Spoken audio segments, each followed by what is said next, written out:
Kita lanjutkan pembahasan mengenai sistem komputer ya.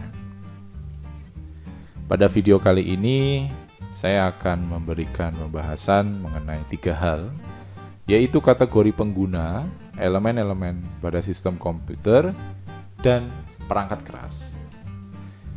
Pertama adalah mari kita bicarakan dulu siapa pengguna dari komputer ini. Kalau kita golongkan dari kemampuannya ya, di pendidikannya formal, maka ada 2 ya, yaitu yang pertama adalah professional computer ya, lalu ada pengguna akhir atau end user.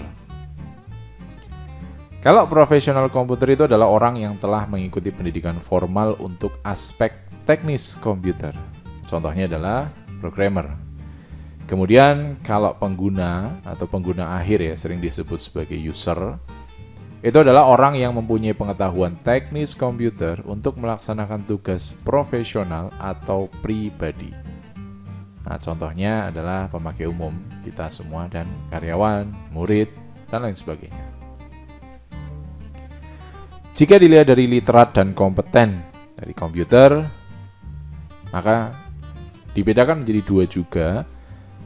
Kalau literat komputer adalah orang yang memiliki pengetahuan dan pemahaman tentang apakah komputer dan bagaimana alat tersebut digunakan. Jadi orang yang lebih tahu seluk-beluknya komputer dari luar maupun dari dalam.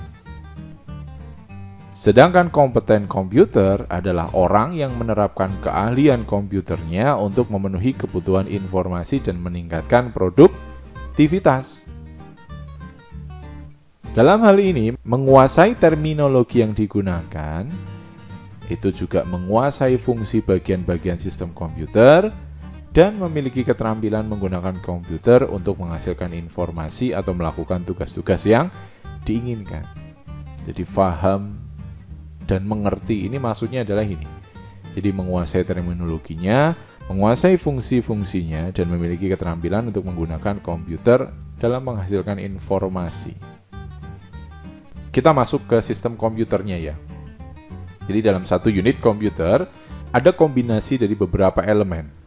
Elemen yang pertama kita namakan sebagai perangkat keras atau hardware. Elemen yang kedua adalah perangkat lunak atau software. Kemudian yang ketiga adalah data, lalu ada prosedur. Kemudian ada manusia atau people-nya dan komunikasinya. Apabila kita bayangkan kita bekerja di depan komputer, maka kita itu sebagai usernya ya, people-nya, usernya. Kemudian perangkat-perangkatnya, yaitu komputer, ada CPU, ada misalkan perangkat luaran yang lain, itu dinamakan sebagai hardware. Lalu ada data. Data itu adalah informasi-informasi yang kita dapatkan dari, untuk. Jadi kalau misalkan saya bilang dari komputer, berarti ada layar di sini. Untuknya berarti ada data masukan dan ada data luaran.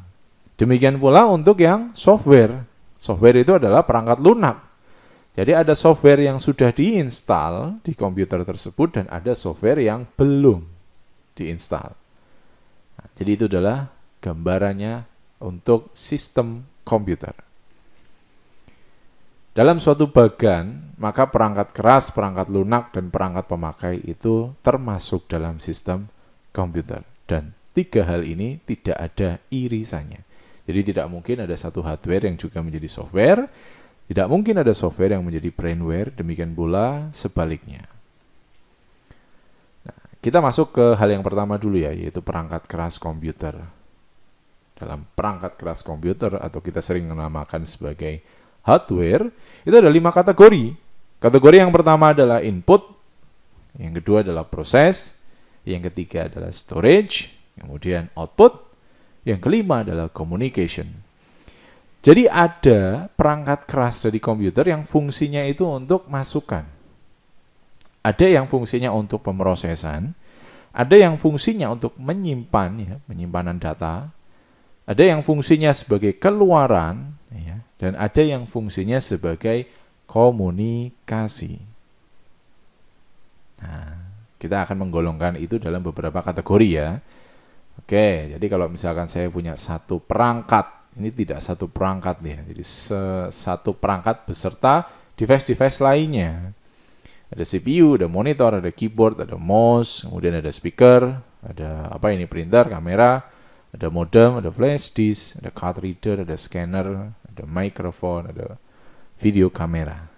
Jadi di sini itu adalah satu perangkat, tidak hanya satu set komputer, tapi satu perangkat yang bisa kita gunakan. Nah, ini akan kita bagi ke dalam kategori-kategori. Misalkan di sini ada CPU ya. CPU itu punya apa saja? Ternyata CPU itu punya CD atau DVD drive, kemudian ada hard disk drive, kemudian ada floppy disk, kemudian ada sistem unit ya. Jadi kalau CD, hard, sama floppy itu termasuk ke dalam penyimpanan. Kalau sistem unit ya ada prosesor, ada memori, itu termasuk sebagai proses ya. Ya, jadi seperti itu gambaran dari perangkat keras. Kemudian ini pun sama, apabila kita pecah menjadi 3, ada input, ada proses, ada output, maka input itu yang di sebelah kiri di sini, kemudian proses itu adalah CPU-nya, sedangkan output adalah keluarannya ya, bisa berupa gambar, bisa berupa suara, bisa berupa tampilan ya di sini. Oke, kita sekarang jelaskan satu persatu, mulai dari perangkat keras masukan ya atau input. Berfungsi untuk mengumpulkan data dan mengkonversinya ke dalam bentuk yang dapat diproses komputer. Digunakan untuk menerima masukan yang dapat berupa masukan data maupun program. Dan yang 3, peralatan masukan yang paling umum adalah keyboard dan mouse. Jadi kalau saya nggak punya device apapun selain komputer itu sendiri, maka inputnya adalah keyboard dan mouse. Ini contohnya ya, ada keyboard, ada mouse, scanner, trackball, digitizer, kamera, dan mic itu sendiri. Lalu masuk ke perangkat keras pemrosesan atau processing. Berfungsi untuk menemu balik, ya, retrieve, dan menjalankan, execute, instruksi-instruksi yang diberikan pada komputer. Pemrosesan dapat terdiri dari perhitungan dan kegiatan logis lainnya seperti membandingkan. Komponen utama pemrosesan adalah CPU ya, Central Processing Unit, dan memori utama. CPU sendiri atau prosesor ya, itu disebut otak dari komputer. Kemampuannya adalah membaca dan menginterpretasikan perangkat lunak serta mengkoordinasikannya dengan kegiatan pemrosesan yang sedang berlangsung. Memori utama dapat digambarkan sebagai meja elektronik. Memori utama disebut juga sebagai RAM, Random Access Memory, internal memory, primary storage, atau hanya memori saja. Semua instruksi dan atau data yang siap untuk diproses ditaruh di dalam memori. Jadi semakin luas permukaan dari memori, meja ya, kalau kita ibaratkan tadi memori itu adalah meja, maka semakin banyak yang dapat ditaruh di atasnya. Jadi itu adalah penjelasan mengenai perangkat keras pemrosesan. Contohnya, nah ini dari CPU itu sendiri ya. Jadi CPU itu bukan dari kotak, bentuk kotaknya ya, tapi lebih ke core-nya ya, lebih ke intinya ya. Ini ada Intel Core i7, ini bagian belakangnya ya. Kemudian ada RAM. Kalau RAM-nya yang masih panjang begini berarti di CPU. Kalau di laptop dia sudah kecil ya RAM-nya, tapi bentuknya mirip ya, seperti ini. Nah, yang ketiga ada perangkat keras penyimpanan. Jadi berfungsi untuk menyimpan perangkat lunak dan data dalam bentuk yang relatif permanen.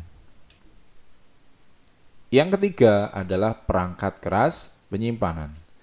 Jadi fungsinya adalah untuk menyimpan perangkat lunak dan data dalam bentuk yang relatif permanen, yang mudah untuk ditemu balik ketika dibutuhkan untuk pemrosesan. Nah, berfungsi sebagai office filling system, tetapi datanya disimpan dalam bentuk sinyal elektromagnetik atau laser edge spots, biasanya pada magnetic disk atau optical disk. Nah, ini beberapa contoh storage atau hardware penyimpanan. Ada flash, ada floppy, ada zip, ada CDR, ada DVD-R atau RW, kemudian ada storage tape. Nah, jadi tidak hanya komputer saja, ternyata tape ya, tape recorder itu juga termasuk storage. Kemudian ada smart card ya. Smart card di sini apa ini? Adalah Kartu SIM card ya, SIM card betul, ada PC card, ada online storage site. Nah, ini malah ada online storage site.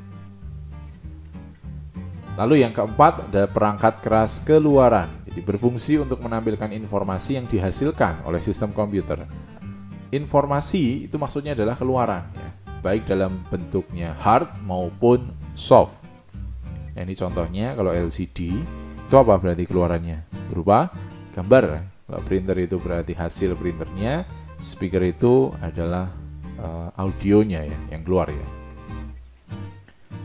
Dan yang kelima ada perangkat keras komunikasi, berfungsi untuk memfasilitasi hubungan atau koneksi di antara komputer dan kelompok komputer yang terhubung. Jadi komponennya misal ada modem, ada kabel, ada fax modem. Nah, ini contoh ilustrasinya. Kita bisa menghubungkan antar laptop atau komputer ya. Nah, di sini alat-alatnya bisa dengan modem. Modem itu adalah modulator demodulator, merupakan perangkat yang menghubungkan kita ke internet. Jadi cara kerjanya itu adalah mengubah sinyal analog menjadi sinyal digital. Nah, kemudian dia akan merubah kembali sinyal tersebut menjadi sinyal digital saat menuju komputer tujuan. Nah, jadi gitu. Jadi analog menjadi digital. Ini contoh gambarannya yang terjadi di luar sana dan yang tanpa kita sadari ya, memang sinyal analog menjadi sinyal digital ya. Sinyal analog yang dikeluarkan oleh pemancar itu bisa menjadi sinyal digital dan diterima di USB modemnya. Kemudian yang kedua adalah kabel, yaitu komunikasi langsung jika sinyal tidak melewati sambungan telepon tradisional. Komputer ini merupakan bagian dari jaringan. Komputer ini merupakan bagian dari jaringan kabel LAN. Lalu yang ketiga tadi ada fax modem ya. Jadi modem dengan kemampuan fax ya, yang memungkinkan seseorang untuk mengirim sinyal langsung dari komputer ke mesin fax atau komputer lain. Jadi ada dua fungsi. Jadi fax modem itu bisa sesama dengan fax, dia juga bisa sesama dengan komputer. Jadi ini adalah contoh-contoh perangkat keras komunikasi.